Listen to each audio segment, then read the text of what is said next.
Сәлем достар, қалдарыңыз қалай? Бүгін мен сіздерге Том мен Бекки мәтінін айтып беретін боламын. Өте қызық ертегі. Мәтін. Том мен Бекки. Осы мектептің мұғалімі Доббис мырза. Ол күнде сыныпта отырып, үстелдің тартпасынан бір кітапты алып, оқуға кіріседі. Бұл кітапты ылғи тартпаға салып, кілттеп қояды. Оқушылардың бәрі сол кітапты көргілері келіп естері кетеді. Бірақ қолға түспейді. Бұл не кітап? Сыныптағы әр бала өздерінше жорамалдайды. Бірақ ол қандай кітап екенін білуге мүмкіндік жоқ. Міне, Бекки мұғалімнің үстелі жанынан өтіп бара жатып, тартпаның кілті тұрғанын көрді. Мұндай сәті келген істі қалай жіберіп алуға болады?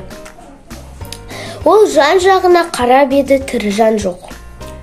Бір минуттан кейін Бекки кітапты қолына ұстап тұрды. Кітаптың аты «Анатомия». Авторы Пәлен деген профессор. Бұл қызды қызықтырған жоқ. Бірінші бетін аша бастадым.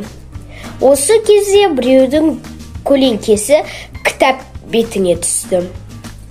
Есіктен Том Сойер еніп келе жатыр екен.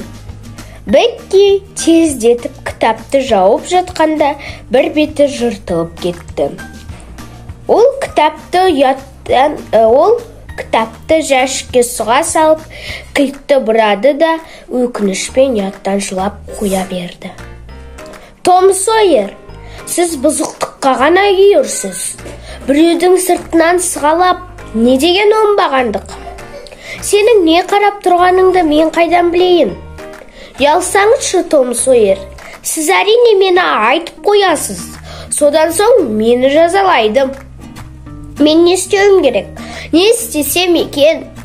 Деп қыз өкіріп жылап бөлмеден шыға жөнелді. Том оның аяқ астынан шабуыл жасағанына не істерін білмей тұрып қалды. Егер де балалар бұл мәтін ұнаса, лайк басып, подписка етіп кеттіңіздер. Жалғасы бар. Всем пока-пока.